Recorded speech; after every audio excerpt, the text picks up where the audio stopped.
आदाब। आप देख रहे हैं डेली उड़ान का फेसबुक पेज और मैं हूं आपका मेज़बान मोहम्मद असगर भट्ट। मैं इस वक्त ज़िला डोडा के ब्लॉक बाला और पंचायत सोरा के त्रेसा गांव में मौजूद हूं, जो महज डिस्ट्रिक्ट हेडक्वार्टर से 20 से 15 किलोमीटर की दूरी पर वाक़ा है। ये एक दुख भरी कहानी आपके सामने बयान करने से पहले मैं आपको दिखाता चाहूँ कि जिस दुख भरी कहानी का शुरुआत हुई कैसे है। वाक़या ऐसा रूनमा हुआ कि जिसने एक चश्मे चिराग को, जो एक चिराग था किसी घर का, गुल तो नहीं हुआ लेकिन उसको गुल कर दिया गया है। उसका एक बाजू उसको अपाहिज बना के उसकी ज़िंदगी को बर्बाद कर दिया गया है। मैं सबसे पहले आपको महकमा बिजली की लापरवाही, नाकामी और लाचारी, कोताही की एक मिसाल देखना चाहूँगा और ख़ुद भी नहीं देखना चाहूँगा, आपको दिखाना चाहूँगा और किसी के ज़रिए आप जान सकें कि क्या ये हकीकत है। कितनी दूरी पे होगा ये? 3 फीट। आपका नाम क्या है? सोनू जी, ये कौन सी तार है और अपनी बिल्कुल नज़दीकी से बिल्कुल आपके हाथ के सामने आ रही है? सर ये 11 kV की तार है और तो ट्रांसफार्मर से इधर टावर के लिए जाती है। तो ये कब से चल रहा है इधर ये? सर ये पहले भी एक हादसा हुआ है, पहले भी एक इधर पीछे हमारे गांव में एक गाय किसी के साथ ये हुआ था। उस टाइम डिपार्टमेंट ने कुछ एक्शन नहीं लिया, तो दूसरी बार सर ये इस लड़के का हादसा हो गया।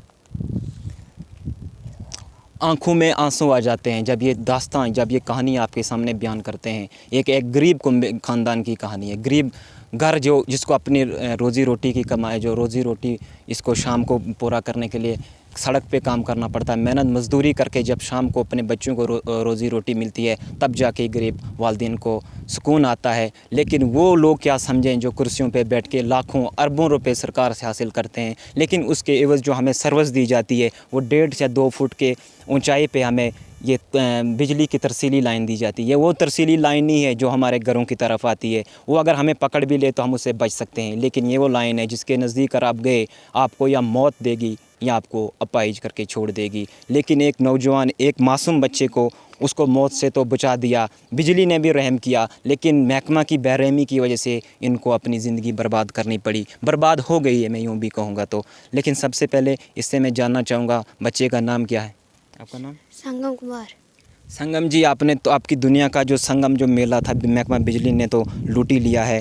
खैर, जिनकी लापरवाही से ये काम हुआ है, आपकी ज़िंदगी बर्बाद हुई है, वो भी चैन सुकून ना पाएंगे, क्योंकि जो किसके लिए जैसा करता है उसको ऊपर वाला भी, खुदा भी वैसा ही उसके वो सिला देता है। लेकिन आपकी ज़िंदगी, जब आपकी उम्र इस वक्त पढ़ने लिखने की थी, आपकी जो हाथ थे, वो कलम जो चलती थी आपकी किताबों पर, आप हर पूरे दुनिया को अपने कलम के ज़रिए वहाँ पर समेटते थे। आप पूरे समुंदर को एक कोज़े में कैद करते थे, इसी बाजू से आप लिखते थे।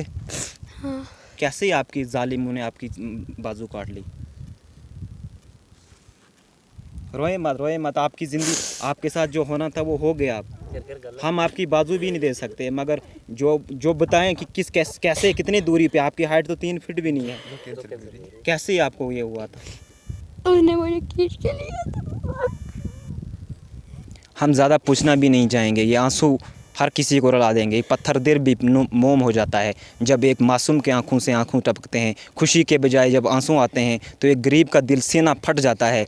हम आपके सामने ये जो हुआ मामला उस कुव्वत में नहीं है कि बयान कर पाएँ, लेकिन फिर भी कोशिश की हमने कि आप तक ये पहुंचाएं कि क्या हकीकत है ज़िला डोडा के देहात में, जहाँ कहीं देवदार पे ये तारें लटकी हुई हैं, किसी के घर के बिल्कुल उसके बालकनी के साथ लगी हुई है, किसी के पेड़ के साथ लगी हुई है, किसी के, यानी जहाँ मर्जी वहाँ पर आड़ दी गई है तार, और उसके एवज़ में लोगों को हज़ारों की तादाद में, हज़ारों लाखों बिल अदा करना पड़ता है। चाहे बिजली हो ना हो, आपकी जानें जाएं, आपके मवेशी मरें, लेकिन जब किसी का लख्त जिगर जाता है, मैं उनसे जानना चाहूँगा कि क्या कैफियत है। सबसे पहले आपका नाम?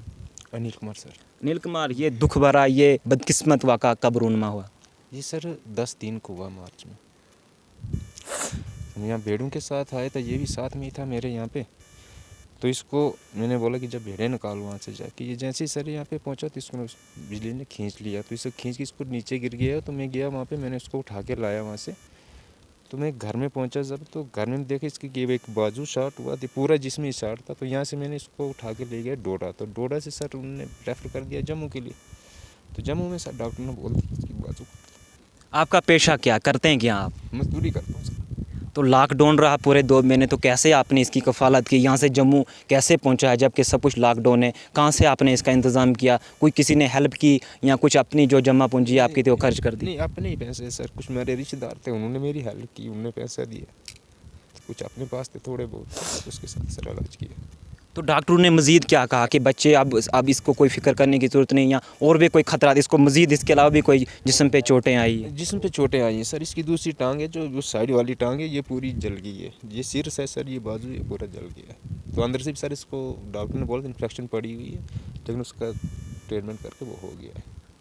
संगम की स्टोरी बयान करते करते आंखों से आंसू टपक जाते हैं, लेकिन महकमा बिजली में फिर से इन पे कोसता रहूँगा जब तक ना ये अपना सिस्टम ठीक करेंगे। आप देखते रहते हैं कि हम जब भी आपको दिखाते हैं इनकी हर वक्त नाकस कारकर्दगी, चाहे आप सिटी में जाएं, आप गांव में जाएं, आप पहाड़ियों पे जाएं, इनकी नाकस कारकर्दगी ने हर किसी ना किसी दिन या किसी जानवर को अपना शिकार बनाया है, या किसी के लगते जिगर को अपाहिज बना दिया, किसी को मौत की आगोश में सुला दिया।